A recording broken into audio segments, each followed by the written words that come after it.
together as a group. Pagbibilisan mo sumulat, baka mali kayo ng basa ngayon. Oo nga, bilisan na eh. Bilisan mo naman pagsulat. Kasi nga. Sige guys, tuloy mo na ba? Sige ka lang, sige lang. Ano eh, sinabi na Gusto ko yan? Ay, ano ginagawa nyo? ito, naghahanap para sa pagkakaya. Sa grupo ka? Oo. Alam niyo ba, ang tawag niya, together sa grupo? Pag tayo ay nagtutulungan bilang isang grupo, ay mas napapadali ito ang ating mga gawain. Alam niyo ba guys, na ang ginagawa niyo ngayon ay matatawag na together as a group. Yun ay natutunan ko sa aking teacher. At sinabi niya na kapag tayo ay nagtutulungan bilang isang grupo, mas napapadali nito ang ating mga gawain. Ayun pala. Mas sagot din guys. Kung mas kumakagal, ay mas lalo mo maibigit kung itagalog. Teka ka. So, lahat ba na nagtutulungan ay matatawag na together as a group? Parang ganun na nga, pero may dalawang uri nito, ang social facilitation at social looping. Gusto niyo bang malaman kung ano-ano ito? Oo naman! Teka lang muna, magpalipas muna tayo ng oras na lang.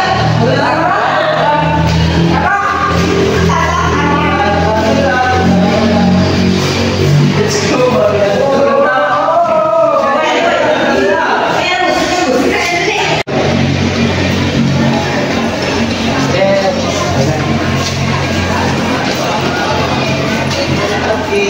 Okay. Well guys, kain tayo. Saan? Social loafing.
Ano nga yung sinabi mo nung araw? Social looping at social facilitation, ha? Naalala mo ba kahapon nung nag-reporting sila, Junard at saka Tagalugon at si Kalawigan yung isa? Yun ay isang halimbawa ng social looping. Alam mo ba kung bakit? Kasi ang social looping, oo, isa silang grupo, ngunit may kanya-kanya silang gawain. Halimbawa, yung ginawa nila kahapon. Diba, naatasan silang i-report ang Module 8 sa Understanding the Self. Ngunit sa Module 8 ay may, diba, maraming topic or marami tayong mga dapat malaman doon. Kaya si Junard naatasan sa conformity at si Kalawigan naatasan sa anong ulit yun? Actualization. At si Tagalugon naatasan sa real self and ideal self. Yun ay matatawag na social looping. Kaya pala. Ngayon, naiintindihan ko na kung ano yung social looping. So, ano naman yung social facilitation? In this situation, where people work and do things together for a purpose. For example, naalala mo ba nung ginawa natin kay Sir yung activity? Paano naman naging social facilitation yun? Ganito kasi yan. Ang social facilitation ay nangyayari sa isang grupo. For example, yung ginawa natin kay Sir. Di ba, binigay natin lahat ng best natin para manalo or para makamit natin ang ating goal. Di ba, ang goal natin ay manalo. So, each member, we do our best para lang manalo. Yun yung ibig sabihin ng social facilitation. Nagtutulungan tayo at binibigay natin lahat para ma-enhance ang ating performance in order to gain our goal. Social facilitation.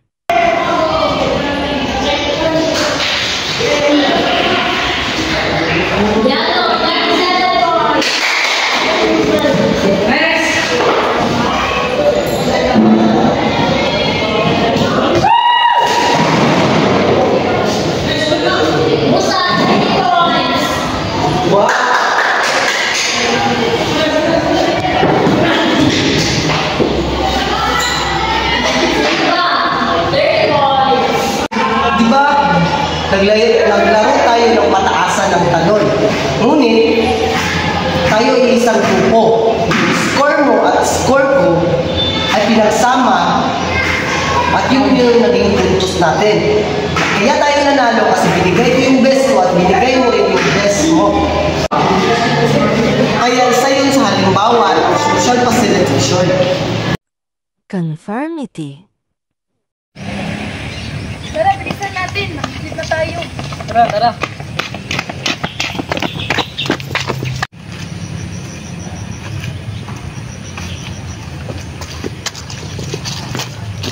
Di ba kalawigan yun? O, tara. Tara. Uy, kalawigan. Sabay na tayo. Tara, tara. Bye. Ay, anong oras na ba? Asa na ba yun sila? Kan naman.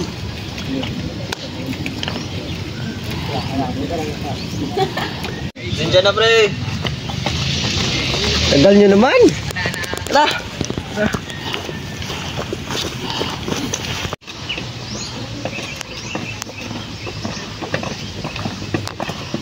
Init.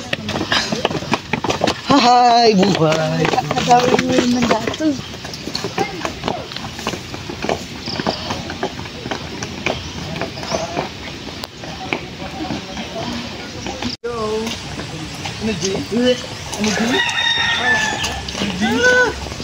Dito na ba yun?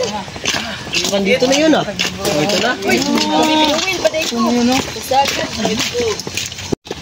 Wow, ang ganda pala dito, no? Wow.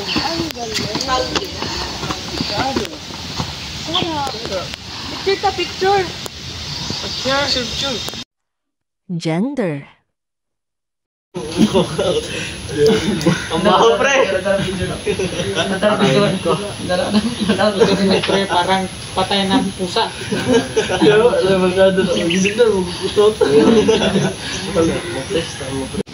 Madalas nating nakikita, madalas nating napapansin at ating mismong nararanasan na ang mga kapwa babae at ang kapwa lalaki ay mas magaan ang loob sa isa't isa. Halimbawa, kagaya nito, ang mga lalaki ay mas madalas makipagkausap at makipaghalubilo sa kapwa nila lalaki at gayon din ang mga babae. Ngunit alam ba natin ang tawag nito? Malamang sa malamang hindi. Sa conformity kasi may 4 na factors, which is gender, anonymous group, size of the group, and then culture. Ngayon, alam na natin kung ano ang tawag dito. Ang tawag dito is conformity and the factor is gender. Yun ang tawag kung bakit nangyayari ang ganitong mga bagay. Tara, punta na tayo sa tambayan. Tara. Tara, tara. Hay. Wala na ibang lugar? Ang kasawa na kaya doon? So, saan naman tayo pupunta? O di ba wala kang maisip kayo? Payat ba kayo nga pumunta tayo ulit doon? Oo naman. O, tara na. Size of the group.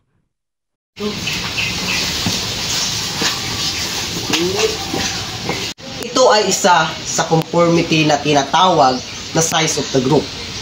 Madalas natin itong nakikita. Madalas natin itong nararanasan sa ating pang-araw-araw na pamumuhay. Ngunit, hindi natin alam kung anong ang tawag dito. Halimbawa lang kanina, maraming tao ang nag-agree na pumunta sila sa kanilang tambayan. Nagsawa na sana siya, ngunit wala siyang magawa dahil ang lahat ay nag-agree na babalik sila sa kanilang tambayan. Kaya, lagi nating tatandaan na kapag ganoon ang mga pangyayari o naranasan natin ulit ang ganoong bagay, ayaw natin ngunit gusto ng karamihan, yun ay tinatawag na size of the group in conformity.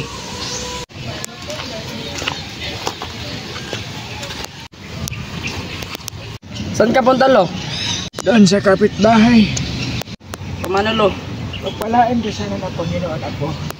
Ano, Lo? Pagpalain kayo mga apo ko. Pagpalain kayo.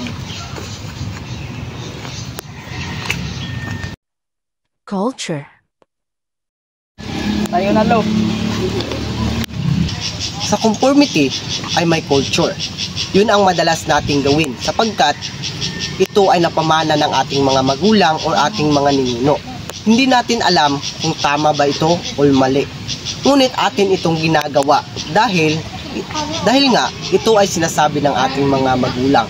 Kumbaga, nakukonform tayong sundin ang ating mga magulang kahit hindi naman talaga natin alam kung ito ba ay tama o mali.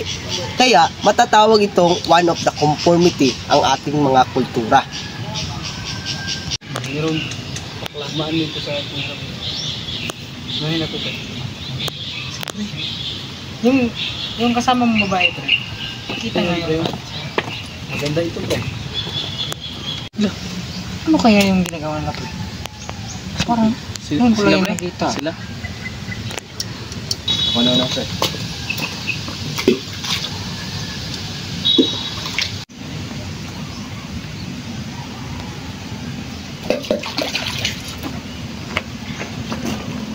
Ano kaya yung ginawa na kanina? No? Oo nga ba? Meron ba?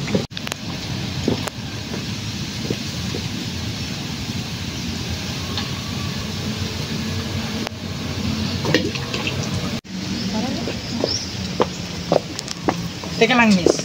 Ano ba yung ginagawa niyo dyan? Sabi kasi nila na kapag naghagis ka daw ng bato dyan at nag-wish ka, ay matutupad daw yun. Kaya, yun ang ginagawa namin. Ganun ba? Baka gusto niyo, subukan niyo na lang. Sige ito naman. Ito na.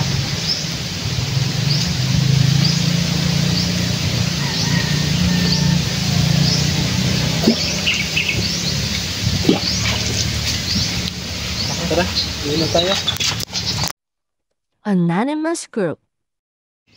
So sa conformity, yun ang tinatawag na anonymous group. Oo, hindi sila magkakilala, ngunit nagkaisa sila sa isang layunin o nagkaisa sila sa kanilang ginagawa. Hindi nila alam kung tama ba yung ginagawa nila o mali. Basta, nalaman ng dalawang lalaki na kapag nag-wish sila at nalaman nila na gayon ang ginagawa ng iba, kaya ginawa na rin nila.